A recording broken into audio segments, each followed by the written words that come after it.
everybody. I am Jenny Brandon. I'm an animal communicator and energy healer for animals and their people too. This is my friend Bee, and we are getting ready to have a work session today. I wanted to go ahead and turn the camera on because I did not think I would have a hand to do it in a moment.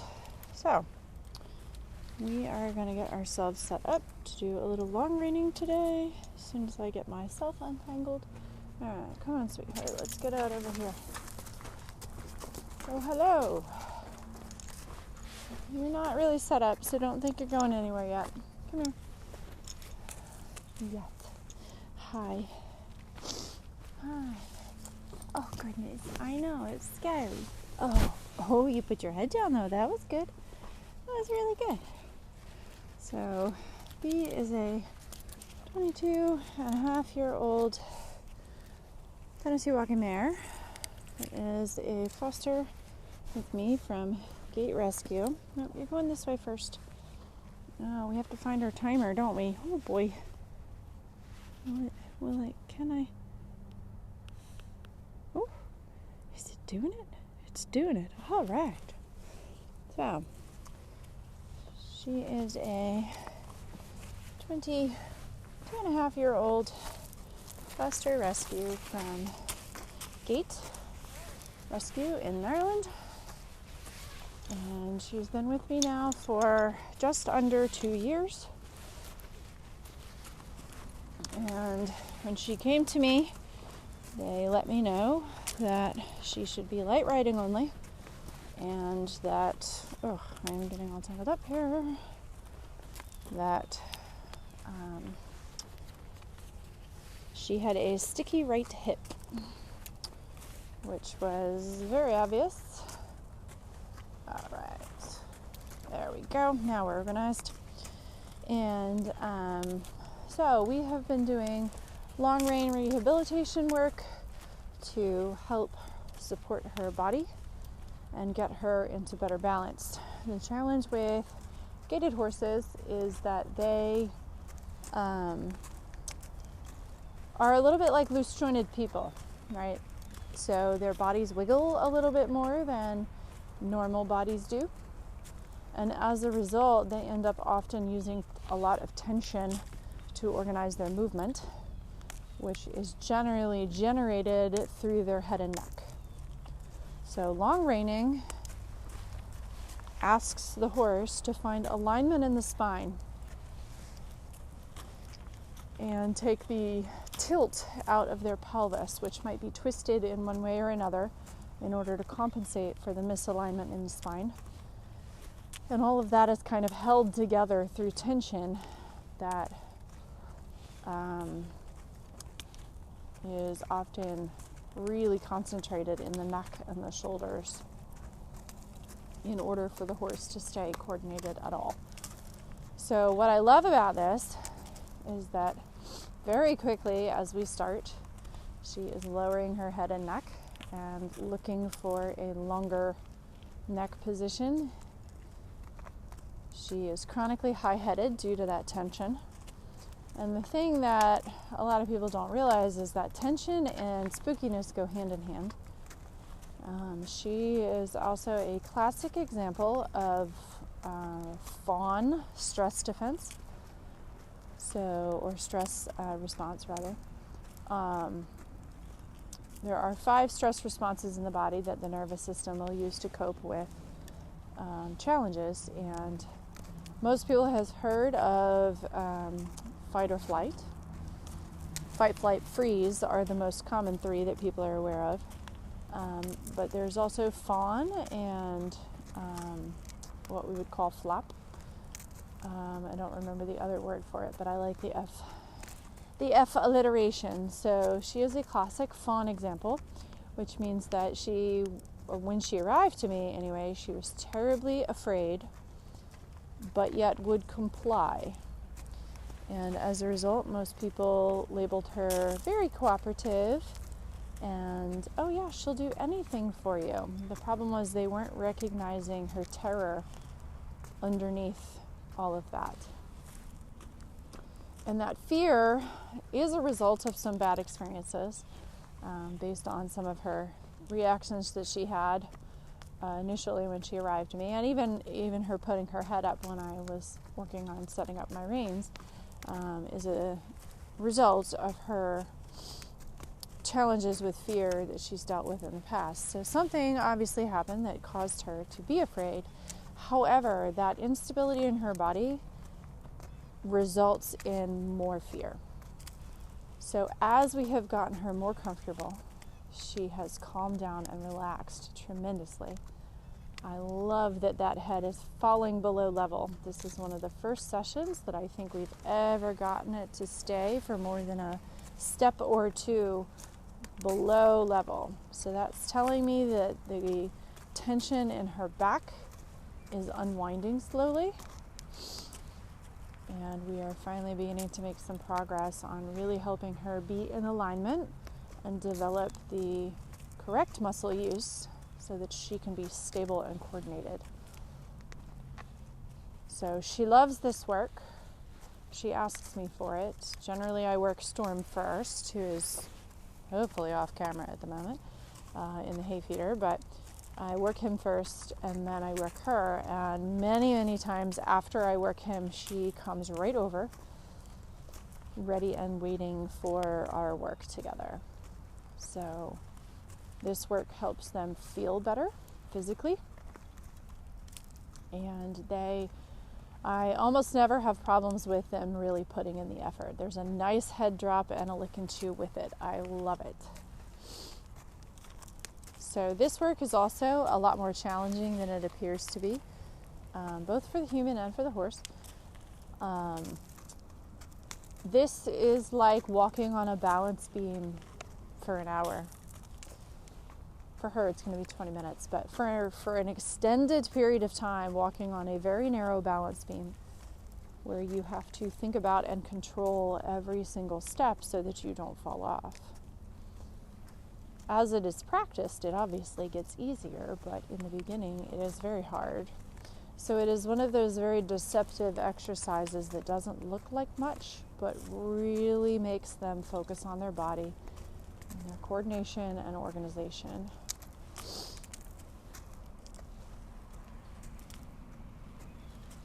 So she has a nice tempo today. Some days this work will be very slow, but they will still be what we would call self-propelled. So I'm not having to work to maintain their motion, their forward motion.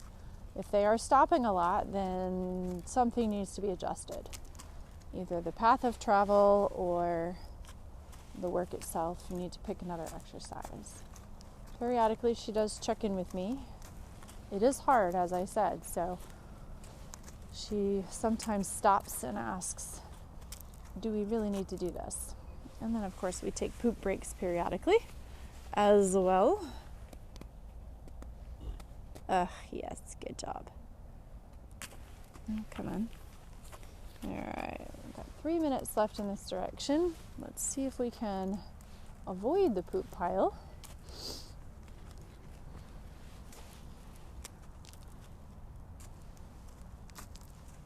And still maintain our camera.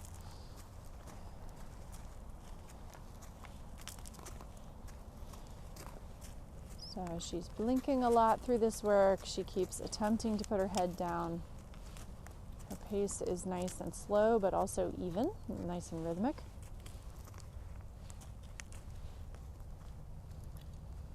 And if you are really paying attention, you can see those hind legs and even sometimes the front legs landing in different places. So sometimes her steps look a little awkward, they look a little long, they look a little short, they look a little wide or narrow, and that is her really experimenting with where she places the legs and whether or not that supports easier movement or it makes it harder. Yes, very nice. So her sweet spot's over there on that side. I talk about this a lot in my videos, that there's always going to be a spot where it gets better, and there's always going to be a spot where it's a little bit worse. And so her sweet spot is over there by the pile of gravel. It's still waiting to be spread. So as she comes around here, she begins to get a little more organized. That head starts to creep down a little further. And we hit this side, and it's just a little bit better. Sometimes you're close, honey. We're almost to change in direction. Got another minute this way. Sometimes you can't even explain what looks different or what has changed. And there's a nice lick and chew after that pause. Good. But you just know something has changed and something looks better. And that's okay sometimes to not even be clear. But when you are aware that it is better somehow, then you know you're going in the right direction. This is a little bit of a follow your nose kind of thing. There's that head dropping again.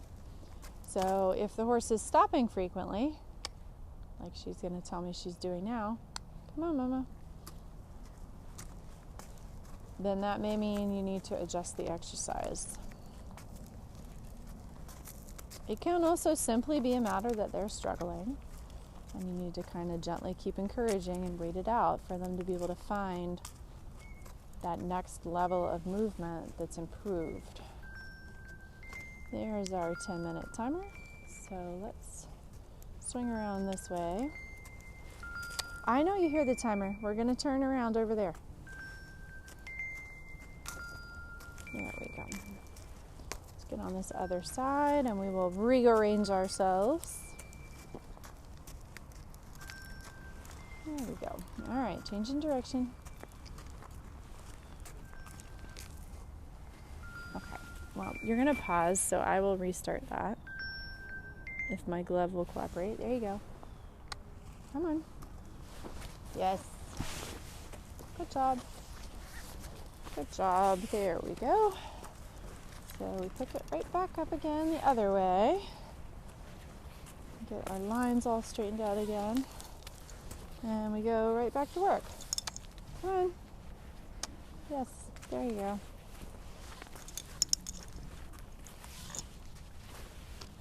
There's a good job. Very nice. All right. So the left is generally her better direction. But throughout this work, that does change. I like how level her head is right off the bat. That's nice. I am getting the impression that her front legs, especially this inside leg at least, is stepping wider and further forward than it was, at least on the other side, if not before. So it looks like it has a looseness and a reaching that I don't recall before. And she is maintaining that dropped head a little better right now, which is really nice. Every now and then we do have a funny step, and that's okay.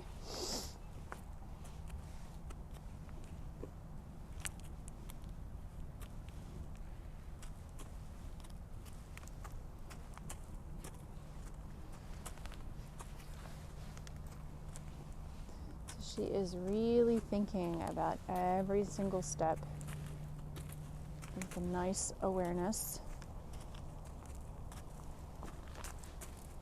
and concentration.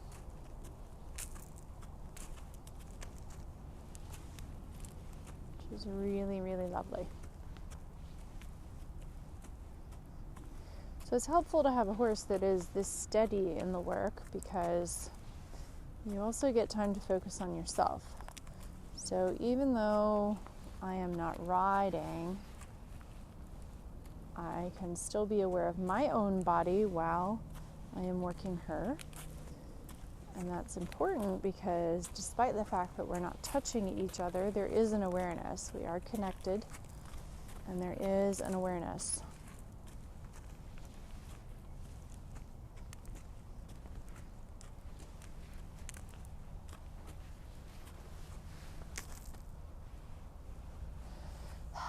Nice little sigh and a lick and chew.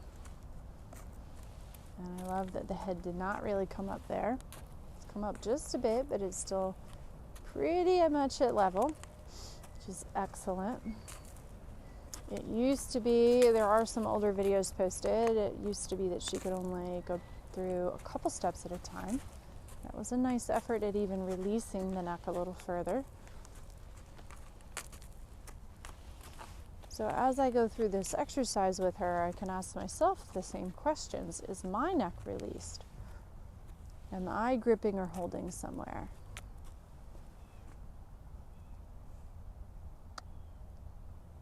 I like where her head is. I don't really want... Yes. I like she's searching. I had to bring it back up to go forward again, but that's okay. That is probably the lowest she has had her head on the long reins. Even though it was at a stop, I will take that.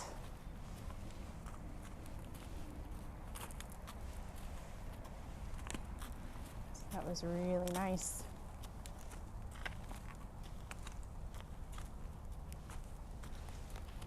So many times when they have been chronically tight and have chronically used tension as a form of organization in their body, they don't know how to move and put their head down. They don't know how to move and have those muscles be released. So it takes a while to find the coordination to be able to do all of those things at once. It's like patting your head and rubbing your belly and walking all at one time. So again, I get lots of opportunities to check in with myself. Where is my head and neck? Am I using tension to hold myself up?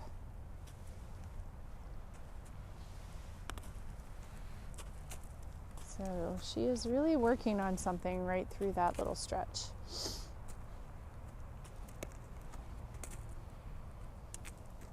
Her head has gone up a little bit. That's okay.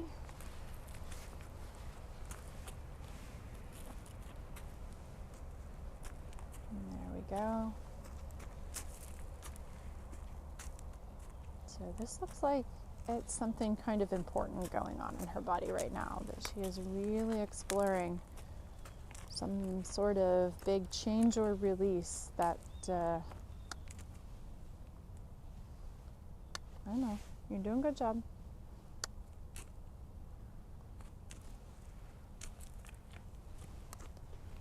There we go. Yes, very nice. So she stepped forward there and then licked and chewed with her head down. That was the lowest I've seen it yet. She is just exploring a little bit. Very nice.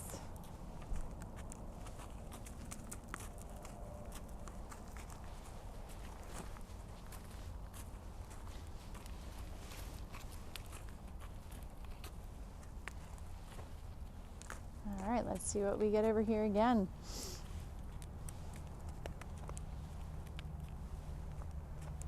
Nice, the head is lower.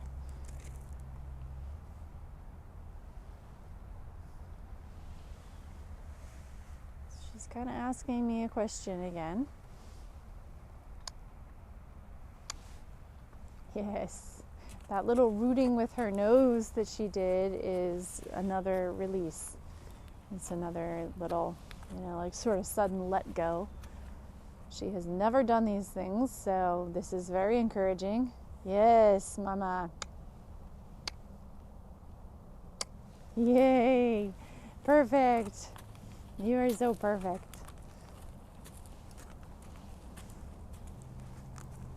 So this is quite exciting.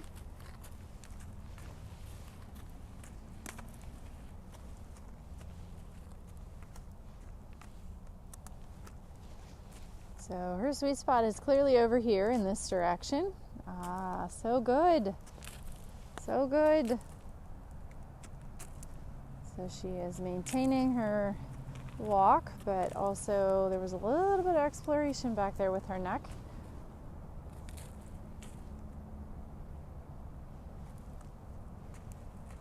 Nice. nice. She didn't really pick up her neck in order to move forward, so that's a big deal. So this work definitely requires an attention to detail so that you are looking at all these little patterns. Like, do you know he has to lift his neck when he takes a step off, he or she take a step off? Do you know if they are wiggling a certain way or wobbling in a way or compensating somehow? Very nice.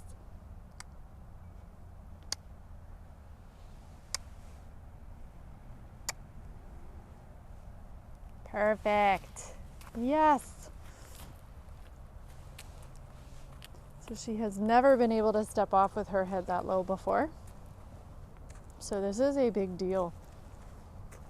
It does not look like much, and that's the trick, is that it's very deceptive how important these steps and layers are to the overall process.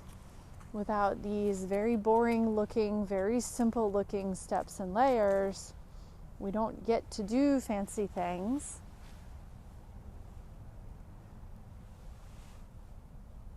Perfect. Yes, she chose to put her head down before she stepped off, which is also why it's so important that I don't,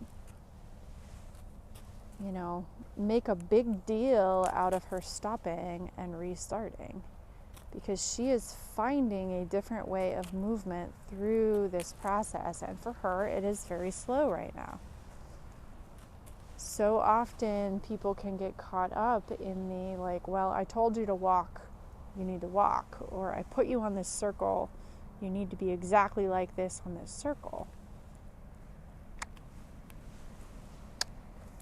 Got a little stuck, that's okay.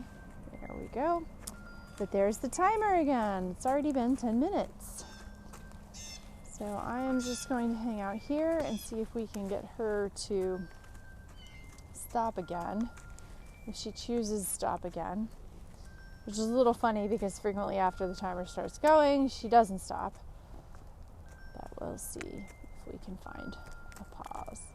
And I will release the tension and we'll be done. See if we can get this booger to stop making noise.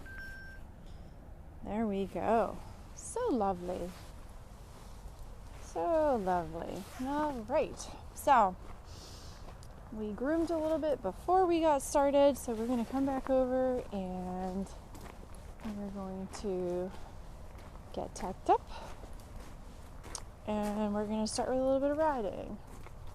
All right, sweet pea. Try and keep you from being too close to the camera. Oh, geez. Here we go. So good. So good. Alrighty. That one. Get this one. Very nice. Very, very nice. Alright, we'll deal with these later. Let's see about getting tacked up now. So, as I said before, she will cooperate with just about everything. But that doesn't mean that I actually have her acceptance or her interest in doing the thing. So I'm very conscientious of how we start with that. And she's very accepting of the saddle on the whole. It's actually a little lick and chew. Appreciate that in this process. So the saddle has not ever been a problem. However, the bridle was very triggering for her. So we actually don't use the bridle at the moment. So we simply work in the halter still, which works extremely well. But what we also discovered when we began with the riding process was that she did not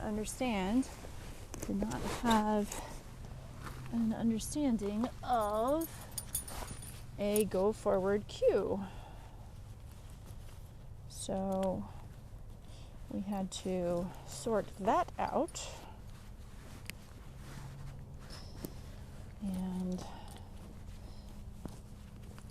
teach that because, unfortunately, it had never been taught.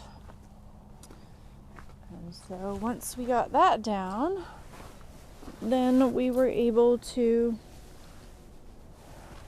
begin riding. But the riding